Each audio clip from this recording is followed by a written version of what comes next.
pour le pays, parce que je pense à la fin que le jour d'après, on remet au centre du jeu le Rassemblement national.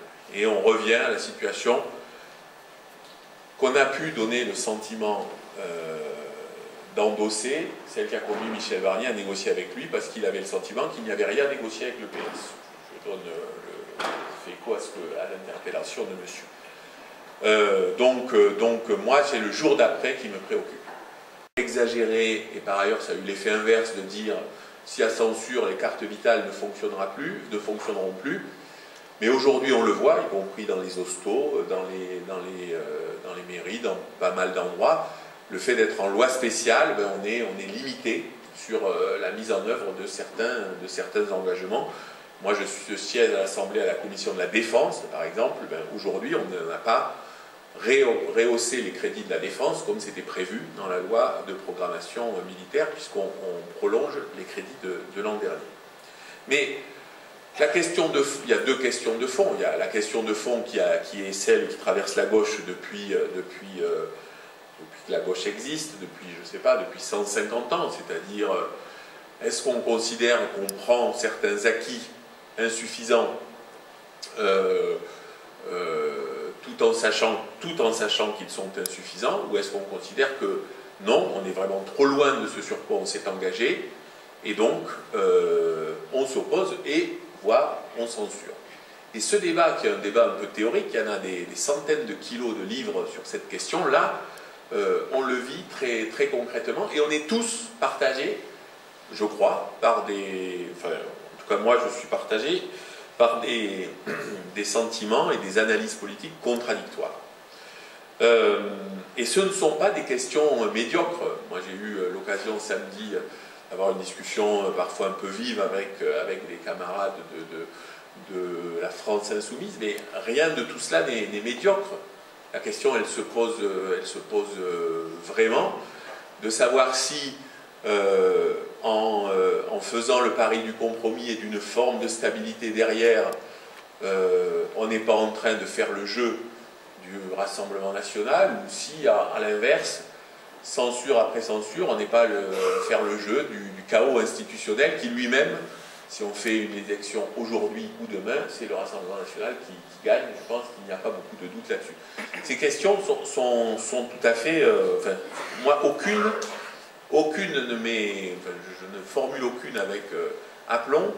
Et par ailleurs, je le dis à ceux qui ont milité, qui sont engagés dans ma campagne, aucune n'était tranchée dans le programme du NFP. Il n'y avait pas le mode d'emploi de savoir comment on ferait dans cette situation-là. Et donc, oui, on a, entre différentes forces de gauche, des désaccords stratégiques sur cette question-là. Qui sont accueillis au titre de l'aide sociale à l'enfance, compétences des départements, ne peuvent plus être accueillis dans des hôtels.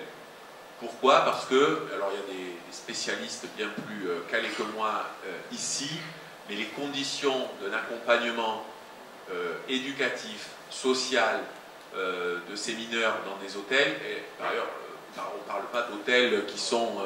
c'est pas le Hilton, voilà, c'est des hôtels, c'est les Formule 1 déglingués, voilà, donc que dans ces structures-là, on ne peut pas accompagner ces mineurs, et dans mineurs non accompagnés, j'y reviens dans un instant, beaucoup voient d'abord les jeunes migrants, ils imaginent les jeunes craqueurs sous le périphérique à Paris, et c'est d'abord des mineurs, qui ont fait des milliers de kilomètres et qu'il faut mettre à l'abri. Il se trouve, et alors là je vais paraître totalement à contre-emploi, je vais finir d'alourdir mon casier, mais que le président du conseil départemental, Pierre Bédier,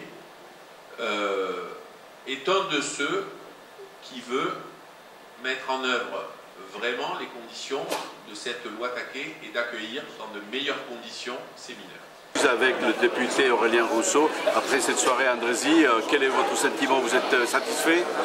Moi je trouve que c'est très utile, intéressant et c'est pas juste un mot, c'est hyper précieux d'avoir un échange avec une centaine de personnes qui sont là, qui interpellent.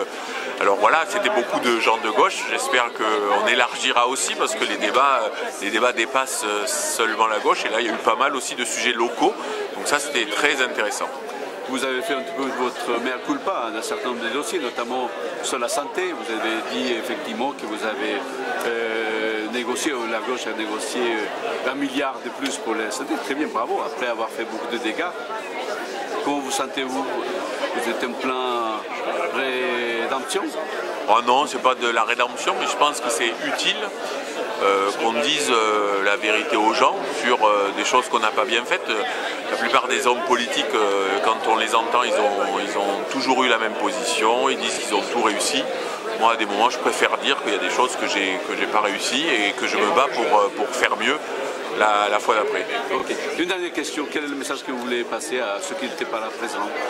Il faut s'investir, il faut dialoguer, il faut s'engager parce que on est dans un moment historique sans se payer de mots.